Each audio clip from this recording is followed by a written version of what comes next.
lo demás nos quedamos acá con un pasaje en Efesios capítulo 4, puede irlo buscando, Efesios capítulo 4, verso 1 en adelante.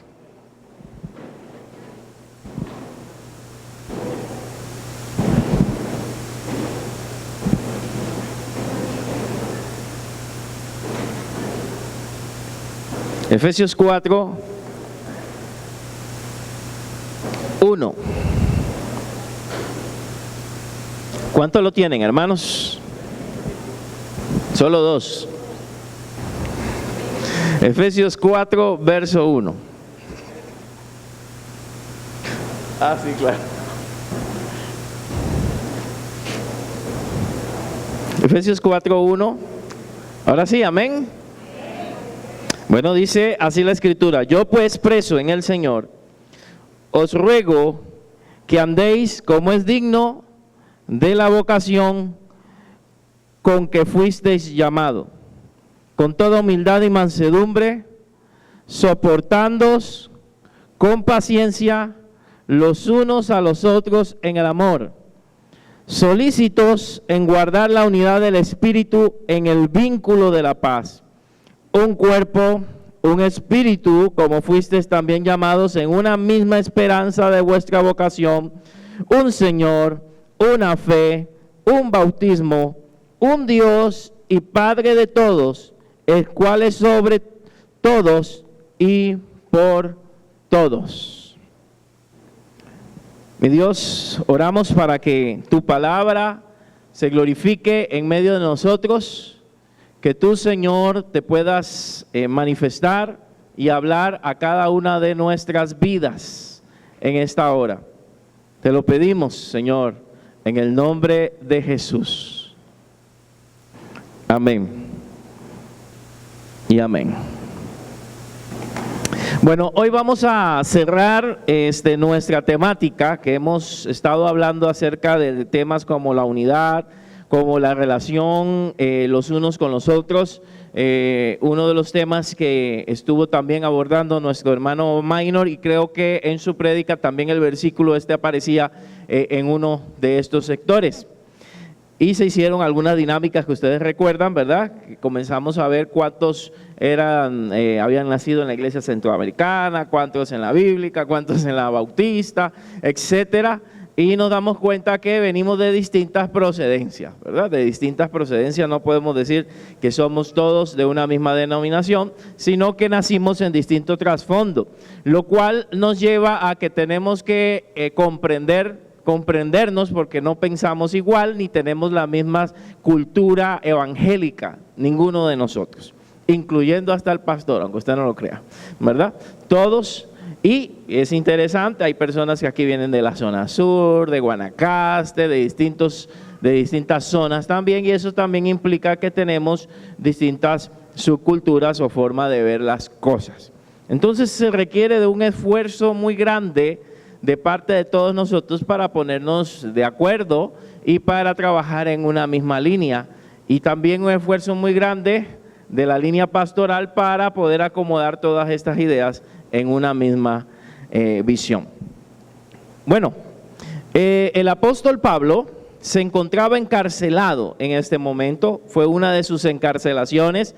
Él se encontraba encarcelado en este momento que está escribiendo la carta. Y esta carta de los Efesios, junto con la de Colosenses, que son gemelas, que tienen porciones prácticamente idénticas, ¿verdad? No es que son copias, ni que son como los evangelios que dicen lo mismo, pero tienen temas muy, muy parecidos. Usted encuentra temas iguales o muy parecidos en Efesios y Colosenses. Son cartas que nos hablan acerca de la identidad del cristiano, de la identidad que tenemos en Cristo, de quiénes somos, qué ha hecho Jesús por nosotros, de la escogencia, la elección, que nos sentó en lugares celestiales por encima de todo principado, de toda potestad. Eso encontramos en la carta a los Efesios. Se habla mucho acerca de la iglesia, de la organización de la iglesia. Son buenos temas para abordar, pero hoy quiero hablar sobre esta porción que nos habla de la relación de la iglesia.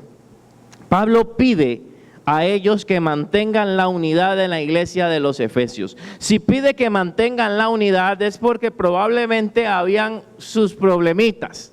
A veces hemos idealizado las iglesias o la iglesia del Nuevo Testamento como iglesias súper perfecta. Pero si encontramos en Hechos, podemos ver de que tuvieron sus problemitas.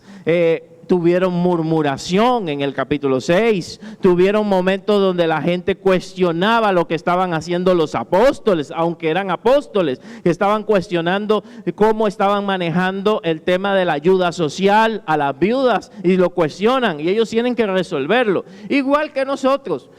Probablemente no estamos de acuerdo en muchas cosas.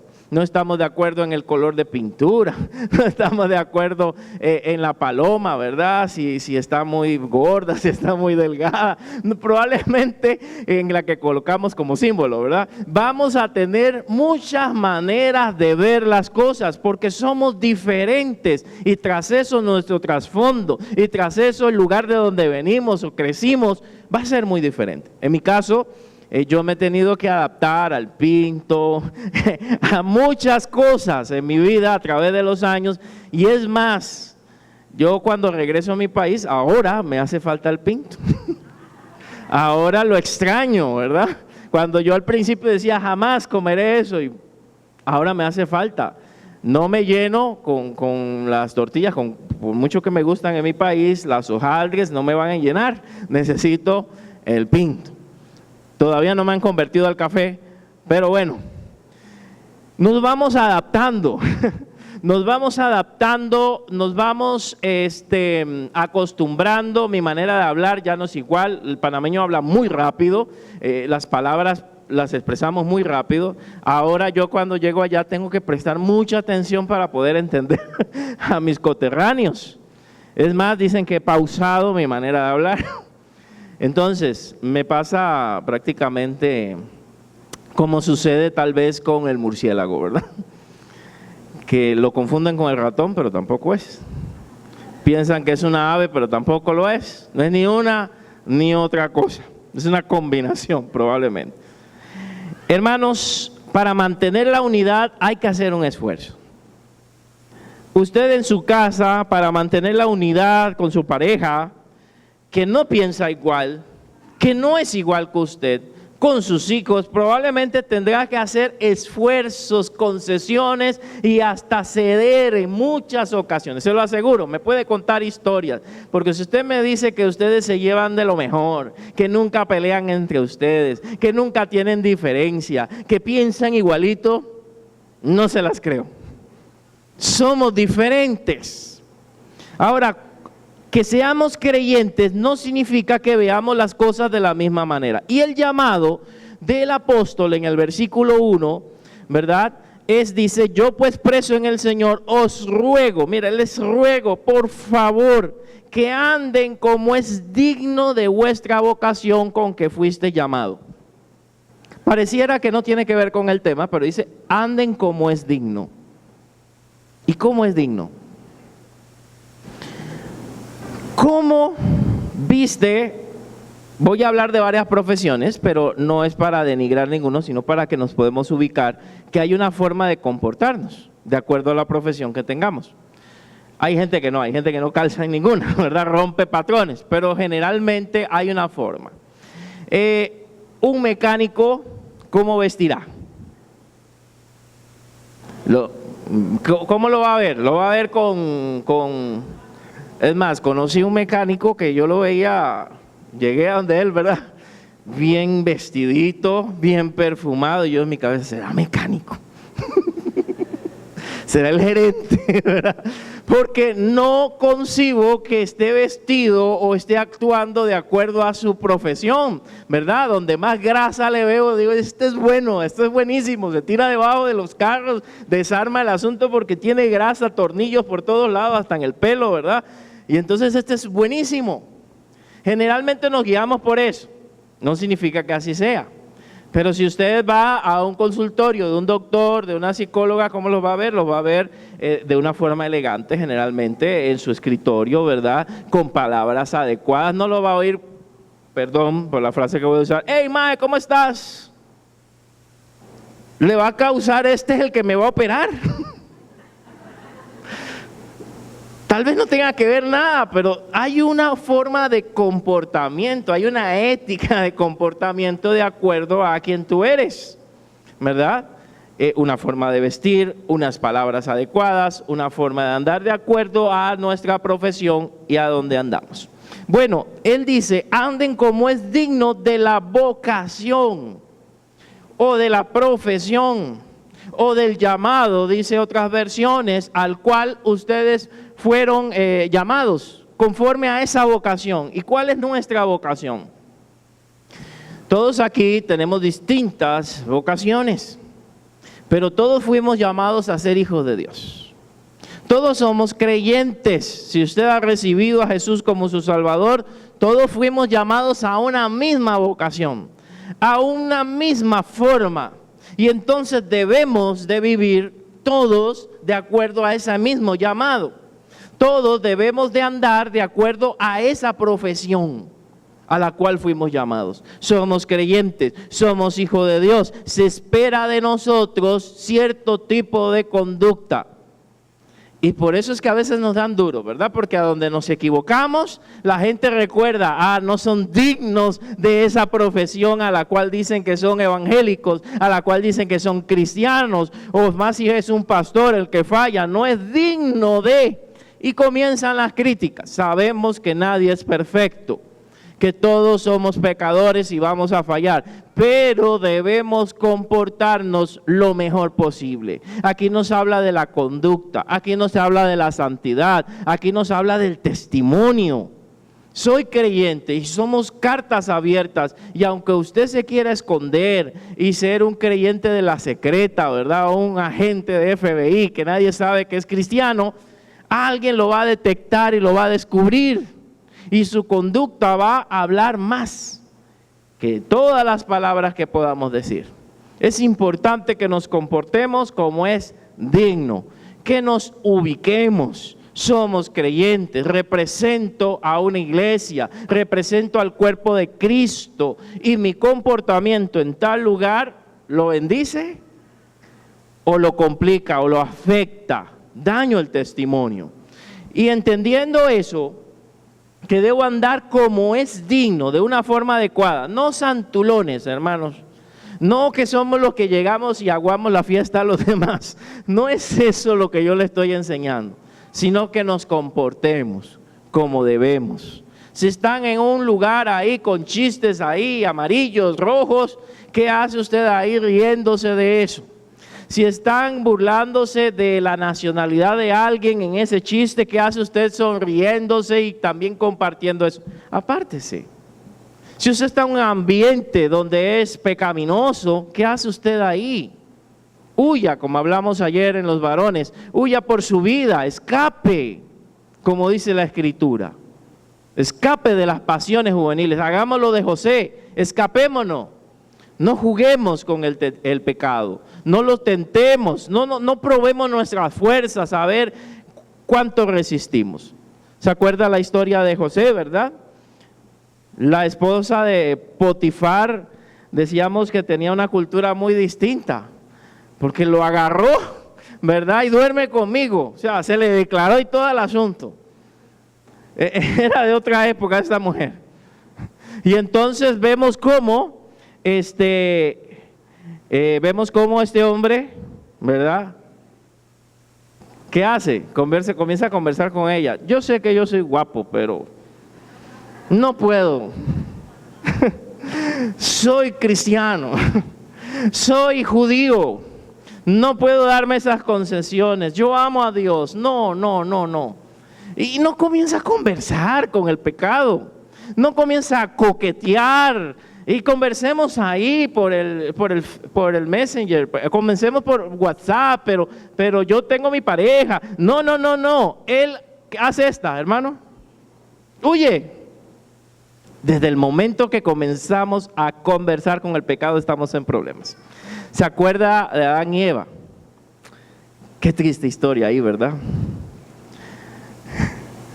¿Qué pasó con Eva? Vamos a echar la culpa a Eva, hermanos. Son más mujeres hoy, no, perdón, corrijo. Ella comienza a hablar ¿con quién? Con la serpiente. ¿Qué hace hablando con la serpiente? Con que Dios os dijo que no comáis de todo árbol. No, de ese árbol que está ahí, hasta le indica, probablemente la serpiente no sabía cuál era. Pero ese que está ahí en medio del huerto. ¿Qué hacemos conversando con el diablo? ¿Qué hacemos coqueteando con el enemigo? Caeremos. Hoy no, tal vez mañana o después, pero si seguimos jugando con el pecado vamos a tener problemas.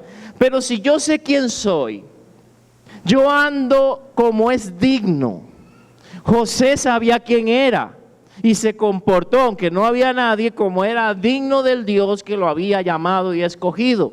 Comportémonos como es digno de la vocación con que fuimos llamados. Ahora, hermanos, ese comportamiento no es solamente de aquí hacia afuera, ¿ok? Que también es muy importante. Mi santidad, mi testimonio hacia afuera. Pero hay gente que hace lo contrario, hay gente que cuida sus testimonios hacia afuera, pero a los de adentro no los ama. A los de adentro no los tolera. A los de adentro no los cuida. Y también entre nosotros, aunque seamos creyentes, tenemos también que comportarnos como es digno. ¿Qué somos entonces? Hermanos en Cristo. No importa que el otro es moreno, el otro es blanco, amarillo, no sé de qué color, ¿verdad? Somos hermanos en Cristo, lavados por la misma sangre. Usted no es mejor que el otro, eso significa que tenemos un mismo Padre y todos estamos a un mismo nivel delante de Dios. Es más, yo como pastor también soy hermano de usted. Y también soy hijo de Dios y estamos a un mismo nivel en la condición que estamos delante de Dios. Lo que tengo es una función que realizar o un don que Dios ha puesto para trabajar. Sin embargo, somos iguales a los ojos de Dios. Yo no soy mejor que mi hermano. Yo no soy mejor que otro. Hay algo que quiero resaltar. No siempre las cosas son negativas y algo positivo de nuestra congregación. Desde el momento que yo llegué acá, algo que me gustó es ver cómo gente profesional se mezcla en esta iglesia con gente que no son profesionales, ¿verdad? De otros tipos de trabajo y hasta gente que no es profesional es líder de otros que son profesionales. Es algo que me llamó a mí la atención de esta congregación. No veía yo celos, que yo soy que sé más, o yo estudié, usted no estudió, pero he encontrado la misma relación que había con los apóstoles, Pedro un pescador y Pablo un catedrático y ambos trabajando para la obra de Dios juntos. Usted sabe que hay congregaciones que si hay un élite, usted se junta con estos. Usted se junta con estos. Entonces, no todo es malo, hermanos. Es algo positivo que yo veo en la congregación. Veamos en los servidores distintos tipos de personas con distintas profesiones, con distintas formas de ser. El liderazgo es mixto también entre nosotros. Eso es algo positivo, porque nadie es mayor que otro. Todos somos iguales delante de Dios e importantes. Ahora, ¿para qué Dios nos recuerda que debemos vivir una vida digna? Sí, para los de afuera, pero también para acá, los de adentro. Somos hermanos y debemos comportarnos como hermanos. Y es lo que va el texto en el versículo 2. El versículo 2 dice, con toda humildad y mansedumbre, soportándoos con paciencia los unos a los otros en el amor. Yo sé que usted lo sabe, pero a veces hay que recordarlo, hermanos. ¿Cómo debemos andar? No está, mejor, si no se copian. Andar en humildad. Mansedumbre lo traduce en otras versiones como amabilidad. Ando en humildad. Yo no soy mejor que otro. Me tengo que ubicar. Otras personas pueden enseñarme a mí, aunque yo sea pastor. Usted me enseña a mí cada día muchas cosas, su comportamiento, su fe, las pruebas que vive, el cómo se esfuerza. Yo aprendo también de la congregación, las situaciones que viven. Es más, hasta algunos me dicen, mira, observa este versículo, no lo había visto de esta forma, y también aprendo, aunque yo haya estudiado para eso, no lo sé todo, y algo se me puede ir. Debemos tener, ¿qué? Humildad. No son mis años, no son mis títulos, no son mis cartones, no son la experiencia que yo tenga. El momento que saco todo eso, hermanos, aunque tengo 40 y resto, le quito los restos de años, pastoreo desde los 23 años, más o menos. Entonces sí, ya tengo un tiempo de experiencia. Pero eso no significa que no pueda aprender de mis hermanos, que no pueda aprender del liderazgo, que yo deje de escuchar al cuerpo pastoral, o deje de escuchar a un hermano que me dice una recomendación. Tenemos que ser personas humildes para poder ser mejores cada día y mansos, no mensos, ¿verdad? Mansos y humildes de corazón, dijo Jesús, ¿verdad? ¿Qué es alguien manso? Que se deja hacer de todo. No, amable. Usted ve Jesús, aun cuando confrontaba a las personas, lo hacía con respeto. Cuando hablaba, pero hablaba con autoridad. Una cosa no quita la otra. Tener autoridad, pero ser manso. Y es parte del fruto del Espíritu que se menciona, ¿verdad?, en Gálatas. La mansedumbre, y que hablamos el domingo pasado. Entonces, debo andar en humildad. ¿Cómo yo voy a mantener la unidad? Andando en humildad. En el momento que yo me creo mejor porque estoy en este púlpito más alto que ustedes y me engaño a mí mismo y creo que soy mejor a ustedes, ya estoy mal. En el momento que me creo mejor porque tengo una habilidad y un don que Dios me dio y que no lo desarrollé yo por mí mismo, sino que fue una capacidad que Dios me dio, estoy equivocado. Tengo que ser humilde. Los líderes que tenemos aquí tienen que ser humildes. Entre nosotros nos ha colocado el Señor para servir a los demás, no para servirnos o creernos superiores o los más espirituales, porque es posible que hayan mejores que nosotros que pueden ocupar nuestro lugar, pero Dios le plació a escogerlo a usted. Puede ser que hayan más capaces sentados aquí, pero Dios plació escoger a esas personas. Con amabilidad. Hablamos, ¿verdad?, de la palabra amabilidad. Casi digo amabilidad. Amabilidad. Hablamos de la palabra amabilidad. Hablarnos, cómo nos hablamos, cómo nos tratamos. Yo sé que hay días y momentos donde no estamos de buenas pulgas, dice alguien, ¿verdad? No estamos muy bien, pero que sean los menos, pero que normalmente nosotros seamos personas amables. Si le solicitamos algo a alguien, lo hagamos con amabilidad. Hacia adelante, me permite ese asiento. Ese asiento es mío. ¿Cómo decimos las cosas? ¿Cómo las hablamos? ¿Con qué manera? Yo sé que el tico generalmente es amable, pero eso se ha ido perdiendo con la sociedad. Generalmente se tiene tacto, generalmente a veces se da mucha vuelta para decir algo. Sí, pero que no perdamos la esencia, ser personas amables, aunque la otra persona no lo sea. Viene otra, hermanos, dura, ¿eh? Soportándose ¿con qué? Oiga, aquí el Señor le puso un montón de adjetivos aquí, o características. No dijo solamente soportándose, ahí lo hubiera dejado. Se traduce como tolerancia. Yo cuento hasta 10, dice alguien por ahí. Y los cuento rápido, 1, 2, 3, 4. Y rapidito, no aguanto mucho. Es que el apellido, ahí sacamos el apellido Aispurúa es terrible. Bueno, y sí es cierto, en algunos lugares, ¿verdad? Ese es un apellido vasco, entonces sí es un poquito terrible. Pero no es el apellido, no es su sangre. Tenemos la sangre de Cristo y debemos cambiar. Y si es cierto que usted era violento antes, y que si es cierto que usted no aguantaba antes, ahora tendrá que aguantar. Y es probable que el Señor le ponga personas en el camino para pulir ese carácter. Y usted dice, ¿por qué a mí me toca trabajar con gente así? Y voy a la iglesia y me ponen uno igual. Porque Dios está tratando con tu carácter. Está tratando de desarrollar cosas en ti. El fruto del Espíritu.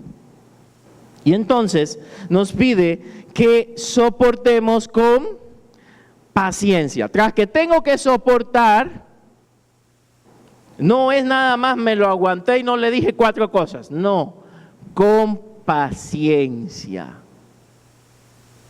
Y ahí la complicó. Significa que debe ser algo constante. Siempre vamos a tener a alguien complicado en los grupos. Ve a Jesús, su equipo de trabajo. Pedro le salía con cada cosa, ¿verdad? Y yo me imagino Jesús no entendió. Tomás, no creo. No creo. ¿Cómo vamos a alimentar, dice el otro, a tanta gente con este pan? Sí, el Señor haciendo milagros y ellos de tercos. Eran complicados. Judas robándose el dinero, creyendo que Jesús no sabía. Claro que sabía. El Judas que me sobra un poquito. Uy, ¿por qué vas a ver? ¿Por qué? ¿Cómo se desperdició ese perfume? Lo hubiéramos vendido y dado a los pobres. Y Jesús sabía que no era para darle a los pobres, era para quedárselo él, porque sustraía de la bolsa. Esa gente fue la que Dios llamó imperfectas. Jesús trabajó directamente con ellos, ¿cuántos años? 3 años y medio. Y hasta que viene el Espíritu Santo es que comienza a verse cambios en ellos. Pero estaban con el mismo Jesús. ¿Usted cree que una persona por venir a un culto un domingo, por venir, no sé, a ciertos servicios ya cambió? Necesita estar cerca de Jesús para ser transformado día tras día, pero necesita también gente que le tolere, que le aguante, que vea lo que dice. Ay, qué tontera dijo, pero no importa, te amamos. Que estén ahí mientras esta persona crezca. Y no que rapidito la echemos porque no llena nuestras expectativas. Soportando con paciencia, pero tras eso me dice que en amor, dice el texto completo. Lo puse ahí reducido porque Don Maynor dice que debe ser más reducido. Entonces, en amor, la parte visual, ¿verdad? No muchas letras no se capta. En amor. Tras eso que tengo que tolerar, que tengo que ir haciéndolo con paciencia. Ahora no es que no le doy otra, como decía el otro, ¿verdad? Porque no. En amor. No es que lo tolero porque no tengo otra. No, en amor. La actitud debe ser en amor. Esta parte del versículo, yo no sé, no está dura. Está dura. Pero ¿quién nos ayuda a eso? El Espíritu Santo. Si buscamos de Dios en oración, si nos dejamos guiar por el Espíritu Santo, Él produce el fruto del Espíritu y nos ayuda a tolerar a la gente incómoda, porque en las iglesias hay gente incómoda. No, pastor, en otro lado, no, sí, porque somos seres humanos, porque estamos en un taller donde Dios nos está transformando a su imagen, y unos están mejorcitos, otros vienen más dañaditos, pero todos estamos en el taller. Como decía el otro, el taller del maestro. ¿A qué vamos a un taller? A que nos reparen.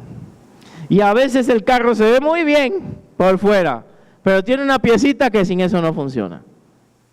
Y otro tal vez usted lo ve ahí todo como tartalado, ¿verdad? Pero corre, anda. Todos estamos en alguna condición distinta. Entonces el texto me dice, en el verso 3, solícitos en guardar la unidad en el vínculo de la paz. Entonces yo debo estar solícito, o sea, debo estar trabajando, debo mantener la unidad. O sea, la unidad se cuida. Yo debo, como decía una hermana que no está aquí con nosotros, Yadira Murillo, ella dice, yo debo cuidar el corazón de mis hermanos. Y es algo muy interesante. Si yo voy a hacer algo que puede ofender a alguien y yo sé que eso lo va a ofender, ¿qué me importa? Lo voy a hacer, punto. No, estoy mal. Debo guardar el corazón de los débiles, debo guardar el corazón de los demás, porque debo mantener, ¿qué? La unidad del espíritu, ¿mediante qué? El vínculo de la paz. La paz de Cristo es la que nos une.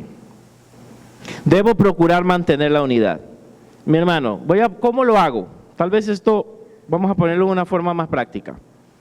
Alguien viene a mí, o a usted, que a mí no van a venir a decirme eso.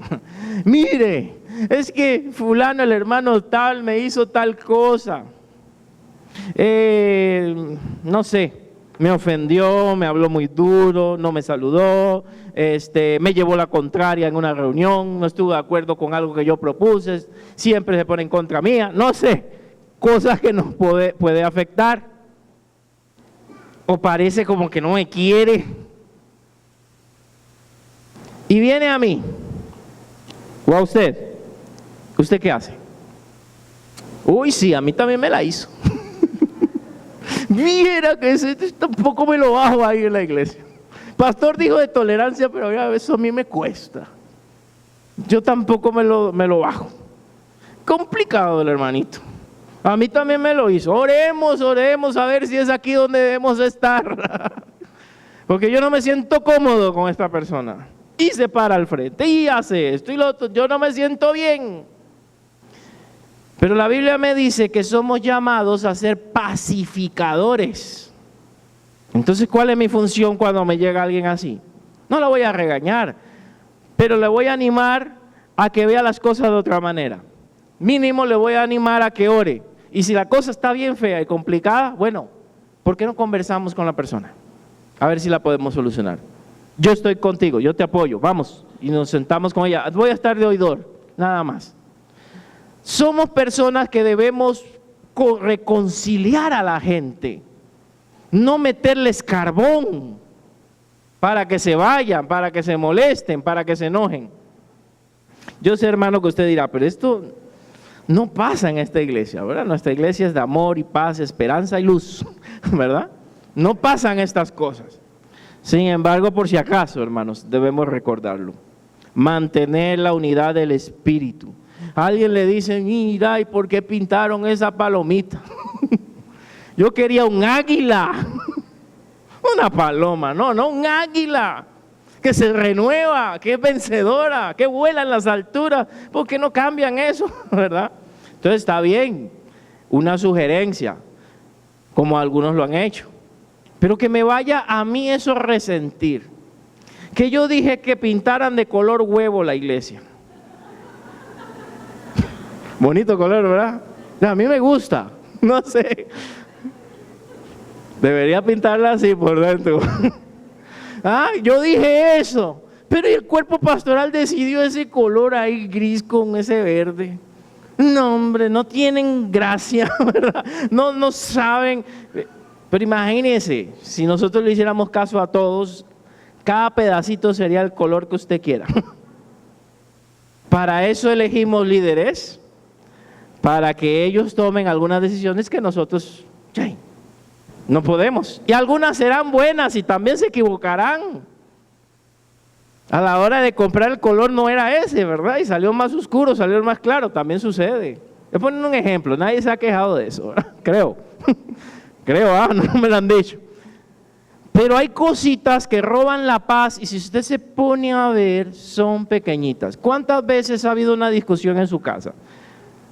Yo sé que en su casa es muy santa y no pasa esas cosas, pero digamos, y usted se da cuenta que fue al final cuando usted se para de todo en lo que se formó y analiza, ¿por qué estamos peleando?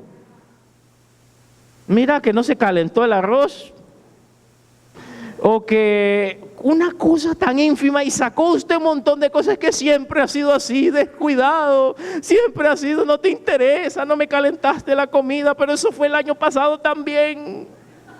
Yo me acuerdo, lo tengo apuntado en mi diario. No te intereso, no me amas. Y hasta se puede ir, tienes otra, no sé, otro. Y nos vamos más allá y la discusión se complica y te das cuenta que era una cosa pequeñita. Cuando le damos lugar al diablo, cualquier cosa pequeña se puede volver algo inmenso. Yo debo procurar mantener la unidad del espíritu. Decía, yo creo que es mi suegra la que dice eso, que donde hay un loco no hayan dos, ¿verdad? Si usted es el que está consciente en una discusión, usted todavía no ha perdido los estribos, tranquilícese a la otra persona, la blanda respuesta que dice la Biblia, aplaca la ira. Pero yo no me voy a dejar de le voy a decir 4 que le van a doler, más duras. Y ahí nos vamos. No, alguien tiene que poner abajo a veces. Alguien tiene que ser el sabio. Alguien tiene que ser el que calle. Alguien tiene que ser el que reconcilie. Mantener la unidad del espíritu, porque podríamos estar peleando por muchas cosas. A veces hay iglesias que se dividen por cosas muy insignificantes. Muy insignificantes. ¿Y cuál es el fundamento de esto? Que no lo crea, ya casi voy aterrizando. Dice el verso 4, un cuerpo, un espíritu, como fuisteis también llamado, en una misma esperanza de vuestra vocación, un Señor, una fe, un bautismo, un Dios y Padre de todos, el cual es sobre todos y por todos y en todos. Voy a ponerlo aquí. Un solo cuerpo. Verso 4. ¿Cuál cuerpo está hablando? No es el físico. Está hablando la iglesia. La iglesia es una. Somos uno. Somos un solo cuerpo. Un solo cuerpo es la iglesia. Todos los que estamos aquí y de otras iglesias que han creído en Jesucristo, aunque tengan otras líneas, pero que han entregado su vida a Jesucristo, han creído que Él es el Salvador del mundo, forman parte ¿de qué? Del cuerpo de Cristo, la iglesia universal. Somos una sola iglesia. Esto es una iglesia local. Hay otras iglesias centroamericanas, pero también hay bautistas, pero también hay metodistas, pero también hay otras. Y yo no voy a decir, la única que salva es la centroamericana. No, porque el que salva es Jesucristo. No es una denominación. Entonces, todos los verdaderos creyentes pertenecemos a un solo cuerpo. Y si lo hablamos aquí de una forma local, todos somos uno, un cuerpo. Yo no puedo hacer todo, me moriría. Necesito de todos, de la colaboración de todos. Es más, ni el liderazgo que está puede hacer todo. Necesita la ayuda de todos sus miembros para que esto camine y avance mejor. ¿Un solo qué? Espíritu.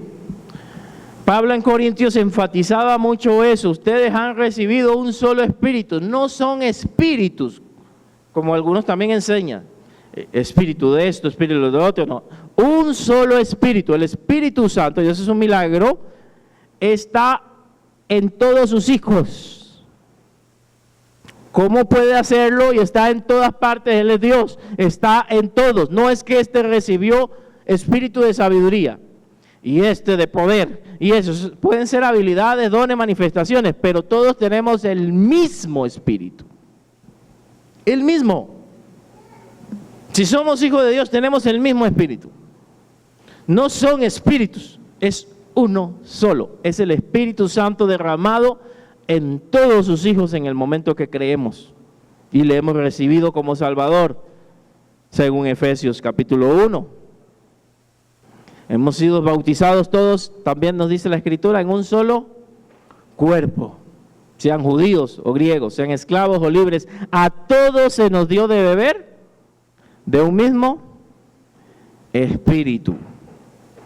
Todos tenemos el Espíritu Santo si hemos creído en Jesús como nuestro Salvador.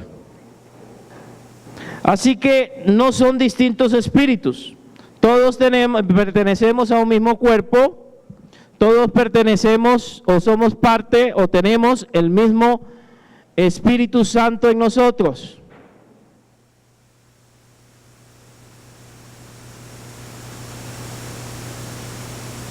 Pero también tenemos una misma esperanza. El pasaje que les mencioné o les parafraseé sobre un solo espíritu, 1 Corintios 12:13. Pueden leerlo, 1 Corintios 12:13. Porque por un solo espíritu fuimos todos bautizados. Ahí podríamos discutir el tema del bautismo del Espíritu en ese versículo, muy interesante. Porque por un solo Espíritu fuimos todos bautizados en un cuerpo. ¿Quiénes fueron bautizados en el Espíritu? Todos en un cuerpo, tanto judíos como griegos, esclavos como libres. A todos se nos dio beber de un mismo Espíritu. Yo sé que hay otras doctrinas que nos dicen otra cosa, pero el texto me dice que he recibido el Espíritu Santo, ¿verdad? También nos enseña que hemos recibido de Él en el momento que nosotros hemos creído en Jesús. En el momento que nosotros hemos creído en Él. ¿Cómo es eso, pastor? Cualquier cosa, eso está en Efesios capítulo 1, versículo 13, por ejemplo. Dice, en Él también vosotros, habiendo oído la palabra de verdad, o sea, cuando escuché la palabra que me predicaron, el evangelio de vuestra salvación, y habiendo creído en Él, fuisteis sellados con el Espíritu Santo de la promesa, que es las arras de nuestra herencia. Arras es como una factura o un título de propiedad hasta la redención de la posesión adquirida. O sea, ¿cuándo fui sellado con el Espíritu Santo? En el momento que escuché la palabra y creí en Él. Fui sellado con el Espíritu Santo. ¿Cuándo fui bautizado? Bueno, ya lo dice, todos fuimos bautizados en un solo cuerpo, ¿verdad? Sé que hemos oído otras cosas, pero es lo que me dice las Escrituras. Entonces, hermanos, un cuerpo, la iglesia, un solo espíritu, el Espíritu Santo, está sobre todos. No es eso que unos lo tienen y otros no. Todos los hijos de Dios tienen el Espíritu Santo. Un solo Señor. ¿Cuál Señor? Jesucristo. Un solo Señor. No hay otro Señor. Una sola fe. ¿Cuál fe? La fe cristiana, la que tenemos nosotros. Un solo bautismo. ¿Cuál bautismo? El bautismo en agua. Uno solo. No es que me bautizo cada vez que si me siento pecador, me vuelvo a bautizar. Cada vez que me siento mal, me vuelvo a bautizar. ¿Verdad? No. Un solo Dios y Padre de todos. Llámelo usted Jehová o Yahvé. Uno solo. ¿Ok? La unidad nuestra se fundamenta en ¿qué? En esto. Casi es como un resumen de nuestra norma de fe. Prácticamente, en pocas palabras. Creo que en la mayoría, tal vez en detalles, creemos en esto. Don Maynor lo preguntó con el tema de la norma de fe aquel día. Son más las cosas que nos unen que las que nos desunen, vea. Que yo crecí en una iglesia donde dicen que Cristo viene después de la tribulación o que el milenio es simbólico o no es simbólico, eso no importa. Usted cree en Jesús, cree que Él viene, eso es lo importante. Que yo creí que el bautismo del Espíritu Santo, que son los versículos que le mandé, era cuando hablo en lengua, o era cuando me caigo, o depende como dicen otros, es cuando lo siento, el escalofrío, o otros no, es cuando le recibo y le acepto. Lo importante es entender que tengo el Espíritu Santo. Ese es el punto. Vamos a variar de acuerdo a lo que nos han enseñado algunos detalles. Pero la columna vertebral es la misma. Creemos que existe una iglesia, creemos en la obra del Espíritu Santo, creemos, me brinqué esta, la esperanza de que de su venida, que Él viene. ¿Cuándo? Ahí va a variar, depende de la denominación. Un solo Señor, no tenemos otro. Una sola fe, es la fe cristiana, la fe en recibir a Jesús como mi Salvador. Todos pasamos por eso. No importa de la denominación que usted haya venido, todos tuvimos que aceptar a Jesucristo como nuestro Salvador y recibirlo. Un solo bautismo y un solo Dios. ¿Qué nos une? ¿Qué nos desune? Lo que nos une es más fuerte. Lo que nos une tiene base bíblica. Lo demás es trivial. Lo demás no es medular. Son muchas cosas las que nos unen que las que no nos unen. Tenemos que cuidar la unidad de la iglesia. Cuídela. Si alguien está enfermo, afectado emocionalmente, se molestó con alguien, puede suceder, hermanos. Sanemos a nuestros hermanos enfermos. No le metamos carbón, sanémoslo. Busquemos la reconciliación. Más bien tenemos el ministerio de la reconciliación. Ese es nuestro llamado, reconciliar a la gente con Dios. Seamos personas tolerantes y amables entre nosotros. Aunque la otra persona vino de chicha, no importa. Usted sea amable, usted sea tolerante, usted cuente hasta 1000. Cuente más. ¿Cuántas veces he de perdonar a mi hermano? Dijo un discípulo ahí, porque quería saber la cantidad de veces. ¿Cuánto le dijo? 70 veces 7, y no está hablando de una multiplicación. Está queriendo decirle siempre, constantemente. Porque es la manera que debemos de comportarnos como cristianos. Usted no puede decir que usted ama a los de afuera si a los de adentro no los ama. Mentira, los de afuera están más complicados todavía. ¿Qué drogas, qué alcohol, qué eso? Ay, yo te amo y no amo a mi hermano. ¿Qué dice el Señor? Soy mentiroso. Si yo no puedo amar a mi hermano, soy mentiroso. Mentira que voy a amar a los del mundo, si no puedo amar a mi hermano. ¿Alguien te ha ofendido? ¿A alguien? Tal vez fui yo, no sé. ¿Alguien te ha ofendido? ¿Hay alguien a quien debes perdonar? ¿Hay alguien a quien debes tolerar un poco más y ya no te lo aguantas?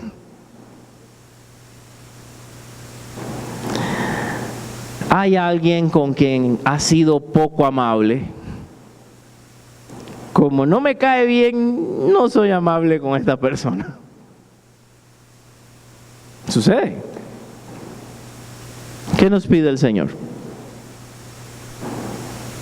Nos pide el Señor que actuemos como hijos, como es digno de nuestra vocación, de nuestro llamado. Que actuemos con humildad y mansedumbre, que soportemos con paciencia y amor, y que procuremos mantener la unidad del Espíritu en la iglesia, ese vínculo de paz, recordando que lo que nos une es mucho más grande lo que nos une que las diferencias que podamos tener.